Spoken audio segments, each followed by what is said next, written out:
Hello and welcome to PPC Live, the podcast, formerly the PPC Chat Roundup. My name is Anu, the founder of PPC Live. And if you are used to hearing advice from PPC experts about how to ensure that we are keeping up with the ever-changing landscape, don't worry, you are still in the right place. But instead of me relaying what the PPC experts are saying, I'm going to be bringing the PPC experts to you. Every week, I'm going to be speaking to a different PPC expert about their biggest F-up, but not just that, but also how they've turned it around. We're going to share what has been disappointing, who has been supportive, and just how things have materialized along the way, especially the biggest learnings. This week, I speak to Chris Nightingale, founder of Can Do Digital Marketing, and he does PPC and paid social under that company. And yeah, he talks about a story early in his career at a time when mistakes do happen. And he talks about how this mistake happened, his immediate response to it, which was late at night, how he recovered from the situation, who was supportive, who was surprising in their reactions, and the lessons that he had about failures.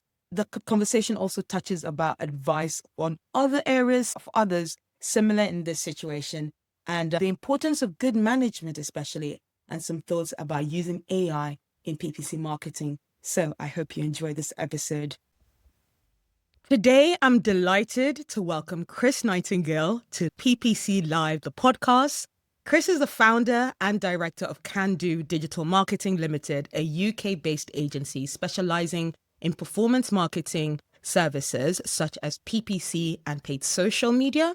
With over a decade of experience, Chris has worked with notable brands like AO.com and Matalan, focusing on delivering commercially driven, profit-focused digital strategies. His approach emphasizes integrating AI tools to enhance campaign efficiency and performance. Chris is also active in the digital marketing community, always giving fantastic insights on LinkedIn. I personally must say, I've quoted him a few times in the PPC Live newsletter, so you might recognize his name from there. But he's always sharing insights as well through webinars and podcasts. And for instance, he discussed strategies for managing branded search campaigns in a 2024 Lunio webinar. And additionally, he appeared on the Marketing Showcase podcast, where he talked about transitioning from working at a billion-dollar company to running his own agency. Now, outside of digital marketing, he does have a fairly interesting life. He's a black belt in Taekwondo and loves rock climbing. So without further ado, welcome to the show, Chris. Brilliant. Hello. Nice to see you. Thanks for having me on. Pleasure to be here. Oh, amazing. So about the rock climbing, I said I'd do this, so you should be prepared. We were saying we were talking about it and saying about how it's like PPC. Tell us more about that. How is rock climbing similar to PPC? Yeah, I remember I've been rock climbing for a number of years now, and it's such a mental problem that you solve in a very physical way. And I just thought one day, this is exactly how PPC is. You've got a wall, you've got loads of different boulders that you could potentially go up, but there is a finite set way of which to best do it, and a number of boulders of which you need to put your foot on, and then you need to put your hand there, then do this, then do that to reach the top. And if you do it wrong, then you're just going to fall completely all the way down and you're going to have to start from scratch again. So for me, it's very much that PPC mindset of I need to build the campaign structure, then I need to talk to creative, I need to talk to all these people, do all these things. But once I've got them all together in the right order, I'll get the problem solved. So that's how I've always thought the two are connected. Yeah, I pretty much agree with you on that one.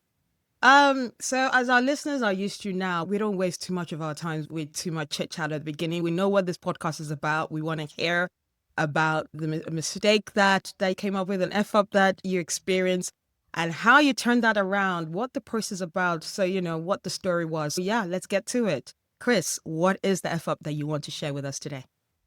Yeah, it's a big F-up, and it pains me to speak about it to this day, but the F-up in this case was a caveat. It was 9 years ago, so pretty much a year, maybe 2 years into my PPC journey, was a PPC exec at a kind of a well-known agency. And an agency life for me back in the day was managing lots of accounts, very new to everything, working all the hours of the day because I was very passionate. Still, I'm passionate about PPC, but it's very time intensive in certain companies. And this particular client was a sort of a second-hand car market client. There was multiple different cars you can imagine, different car types, different car models, engines, everything like that, colors. So there's a big keyword database set to manage. And I was working all hours of the day, and we were spending not that much in the day. So in the evening of the day, I sat down, managed to got home about 6 o'clock. I thought, you know Mm. what, let's just check in on performance. Let's see what Mm. needs to be done. Let's Okay. really get the most that I can for this client here. And we were pacing a little bit behind. So what I decided to do was up bids by 50p. What I instead did, and the way that SA360 and Google kind of worked by then, it was really easy to change bids by percentage or pounds instead of percentages. But what I ended up doing in that scenario was, I can't believe this is being recorded, but hey ho, changed bids by £50 instead of 50 pence. So as you can imagine, pretty big difference between a £1 bid going to £1.50 and a £1 bid going to £50.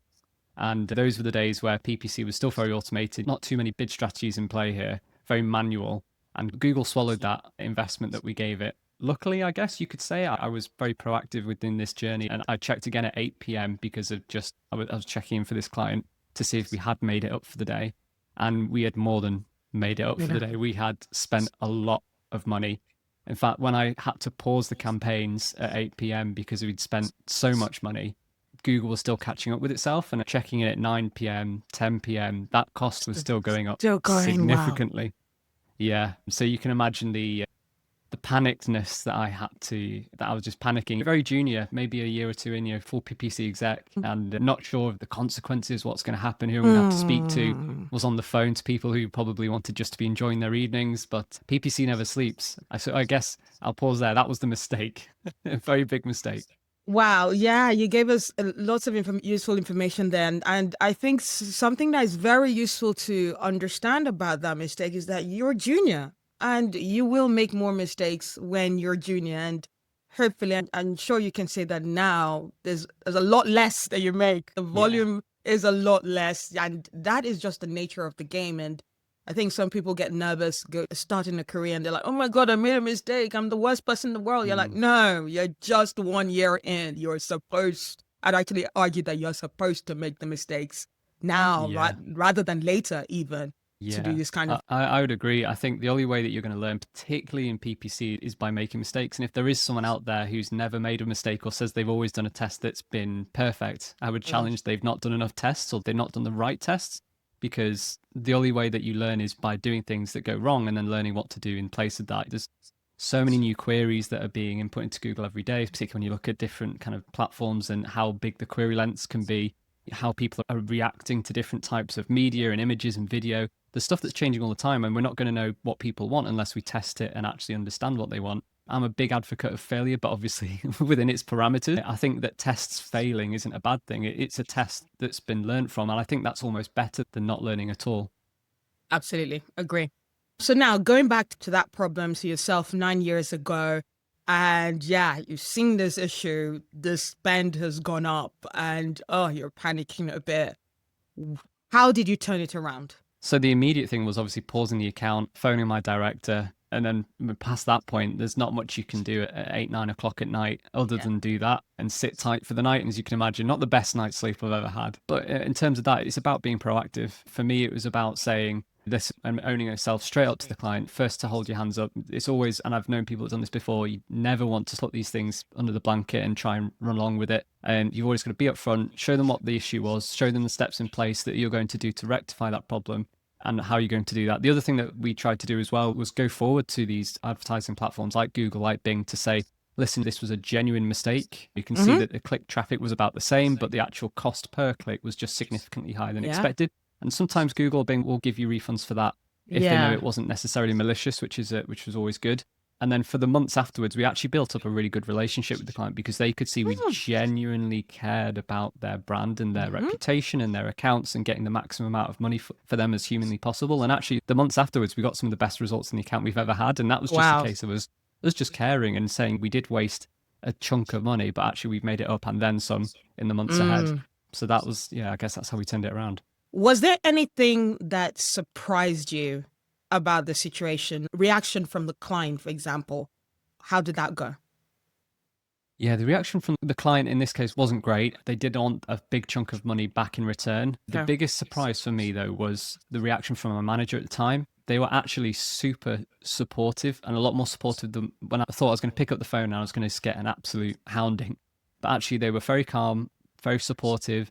talked us through the next steps, what we should do, what my thoughts were. And there was actually a little bit of, it was 8, 9 o'clock at night here, but a bit of coaching involved there, asking what I would do, what I think we should do, and then told the steps in place that we should do that next. And yeah, that was the thing that surprised me, because I thought I was really going to get the opposite. I think a lot of people think that, in that if they've effed up or they've failed or they've done a test that hasn't been quite right, that they're just going to get nothing but shouting or abuse. But actually, they were really supportive. And I think that's a great quality of a manager, actually, is to work with people in a very calm, measured way. As we're all working towards a common goal, everyone wants the client to succeed. Everyone wants the business to make more money. No one's here to necessarily maliciously deviate that. Yeah, that surprised me. That's the kind of a surprise you want. With issues like that, I've said it so many times, you hear it so many times, people leave roles not because of necessarily the situation or even salary, is because of a good manager or a bad manager, or how good the managers was.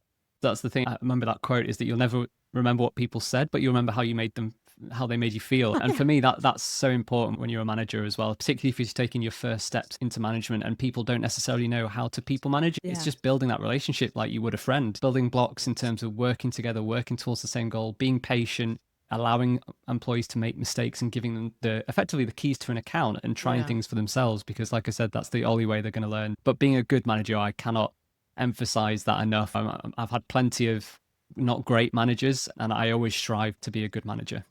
And that's really good. Now, looking back as well, back to that issue, what would you say are signs that you missed? If there was something that you'd paid attention more to that would have helped to avoid this issue, what can you give for listeners to avoid? Yeah, so I was thinking about this, and the only real difference maybe is that there were some seasonality adjustments or time of day bidding adjustments in this case that were perhaps probably off, that meant we weren't spending through the day as much as we should have done. And I know kind of these days we don't perhaps rely on as much of time of day bidding, seasonality, that too much thing, because a lot of it's very automated. But in this case, there were certain nuances behind the scenes and very much in the settings of a campaign that probably should have had greater kind of attention.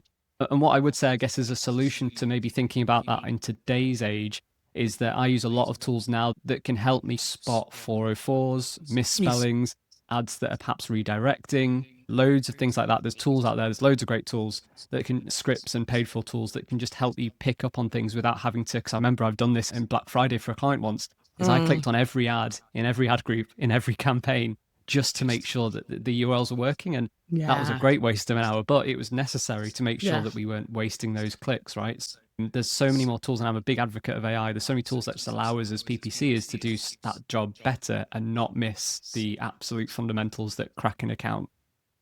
So yeah, I think if that really goes into one of the questions I had there, which is like, what is the process of mindset that you have now? And the process is use the tools that you have available to you to ensure that you're putting those checks in place and those checks are being done well, correct?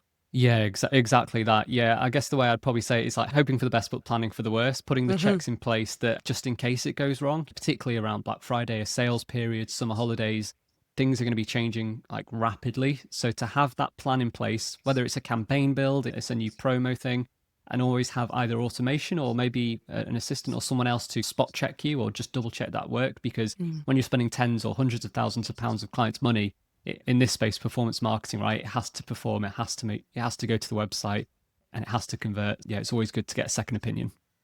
Absolutely. What advice would you give someone that's going through this process right now? Maybe they've not quite come to the other side of, you guys have found the solution and a client that is finally understanding.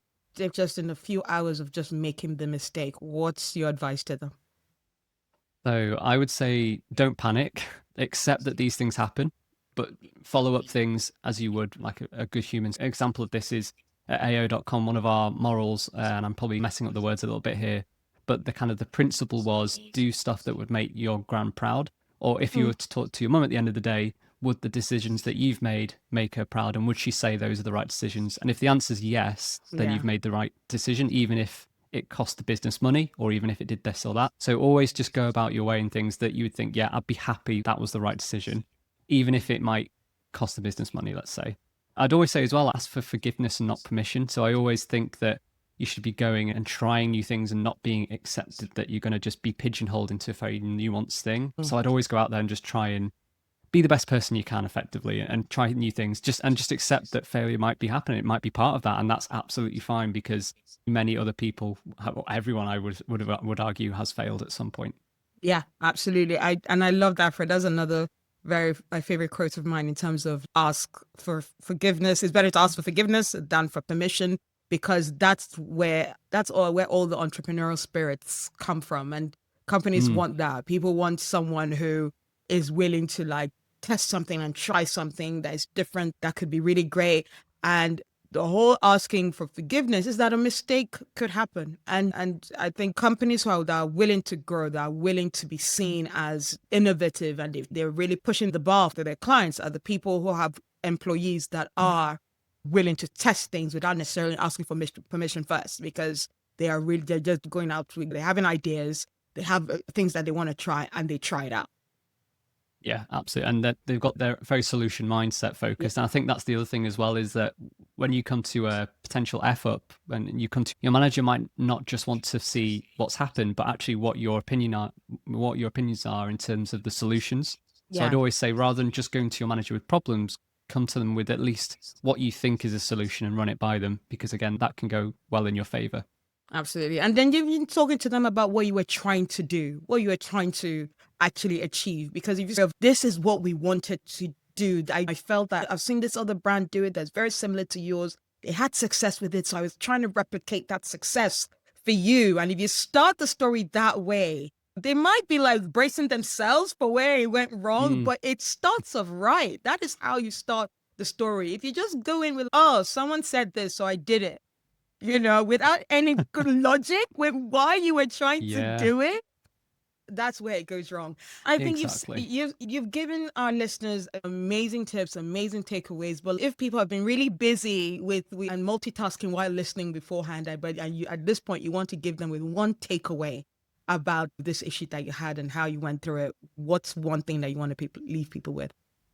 I probably can't put it much better than that, asking for forgiveness, not permission. But if I was to elaborate that, and it'd just be to just do it, just try it, just go ahead and make it happen. Even if you think it's wrong, it's not like we were saying it has to be in the good intentions. The reason I was doing it was because we'd not spent the daily budget that was perhaps allocated to us. And we wanted to make sure we were maximizing the client's traffic, maximizing their return on investment. And it was all with good intent, right? So if I was to apply that to maybe other failures, it's just about making sure that whatever that test is, that you're trying to do it with the mindset of maximizing your own business revenue or your client's business revenue, having a framework or something in place that means, yes, I'm going to do this, and trying to make it happen. Amazing. That's a great takeaway if I ever heard one. So yeah, as we're coming nearer to the end of this fantastic episode, let's talk about our industry as a whole. Do you think we talk our failures in our industry? I don't, and especially when you look at LinkedIn these days in the PPC world, it's all about amazing tests, it's case studies, it's ROAS going up, it's this, that, and the other. And what perhaps people don't show is behind the scenes, there's 10 other tests that were a complete flop, but actually over the scale of 12 months, things are looking great, which obviously makes sense.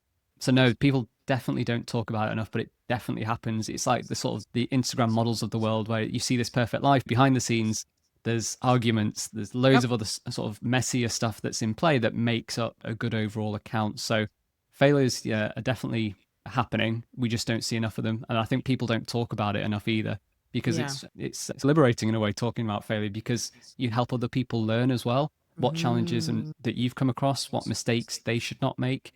And particularly for people coming into the PPC industry, there are so many things that you could trip up over so easily. One of the first things I ever tripped over, which I know so many people do to this day, is the location settings on Google, where it's the presence or interesting.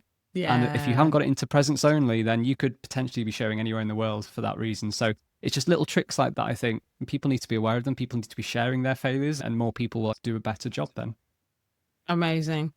And another question that some of my other guests have gone, Anu, what are you asking here? We'll give it a shot. Is there a safe way to fail in digital marketing?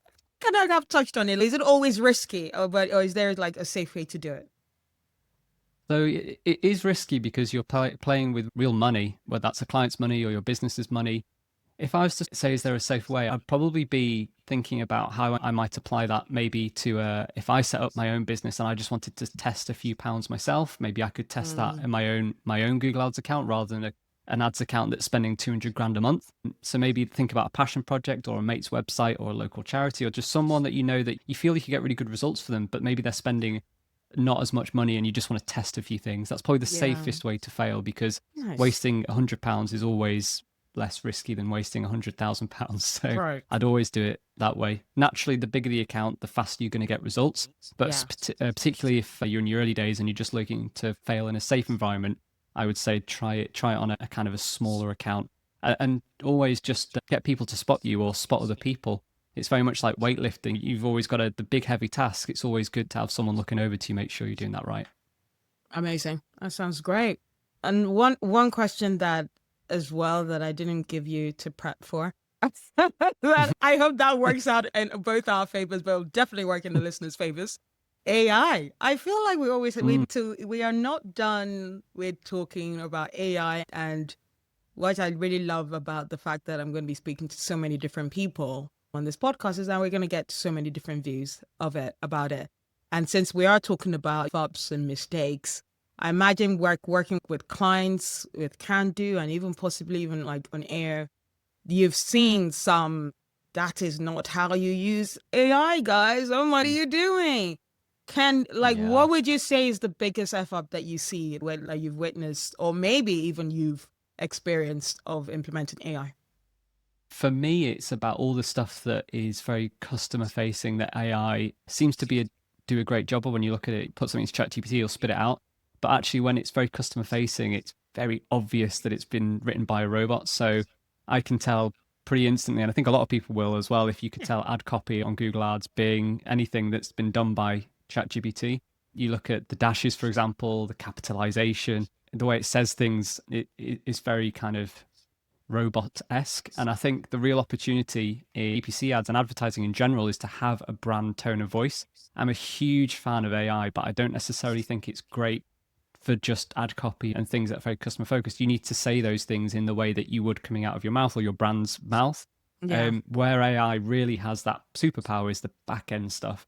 So creating those bridges, audience research, and definitely informing creative and copy, but not necessarily just copying and pasting from ChatGPT or Perplexity into Google Ads. That's definitely not the way to go. And I've seen so many people do that because they think it can save loads of time. Actually, in the long term, it'll probably damage their brand. It'll lower their CTRs, and you'll be able to spot it a mile off as well. Yeah. So the whole client facing stuff, the things that your customers, or the things that your customers are going to see, that's what you shouldn't be using AI for. And I totally agree with that. You know, what I've said in previous episodes is the fact that AI should be like your junior PA. The source should be you. The source shouldn't just be like random internet and then just, give me something that you think from the internet I should use on my website. I personally think that never works. Chris, this has been such a great chat. Thank you so much for being on the podcast today. But before you leave us, I've got a nice, fun question for you that's not quite PPC or AI focused. If your PPC career were a movie, what would the title be? Yeah, so this is a really good question. And I think for me, it's always, for a lot of my clients now, they're not spending millions and millions a month on ads. And for me, it's always that David and Goliath situation a little bit. So for me, if it was a career, PPC, if it was a movie about my career right now, I'd probably say it's called like Outsmart, not Outspend, because it's all about how to outsmart the competition and not just spend more money than them. AI, as you can imagine now, is putting everyone in that kind of level playing field, so to speak. So there's got to be other ways around strategy and audience targeting, loads of other things outside of just spending that you can actually get that step ahead. So that's all what I'm focused on now, is to help my clients really beat the big boys without just trying to spend more money than them. So outsmart, don't outspend, not outspend. Yes. Fantastic. I love it. Thank you so much for that, Chris. As I said earlier on, you're very much active on the community. So where can, people want to learn more about paid search or maybe even want to employ your services? Where will they be able to find you? Yeah. Thanks for having me. And the best place would probably just to be search for Chris Nightingale on LinkedIn. I'm sure we'll come up then, and feel free to connect and would love to share my content. Amazing. Thank you so much for that, Chris. Thanks for having me, Anu. Thank you so much, Chris, for sharing that very honest story about early in your career. And remember, mistakes happen. If you have someone who has never made a mistake, you're probably not testing enough and you're probably not pushing the boundaries hard enough. So don't be scared to try something new. Don't be scared with all the new updates that are coming out. You don't have to test everything. Don't be panicked about testing everything. But yeah, go out and make sure that you're making your job interesting by testing new things and that you are surrounded by good managers who will lift you up and really help you out during those situations. So yeah, for more information, more about all that we've talked about and the full transcript of this episode, please go to podcast.ppc.live.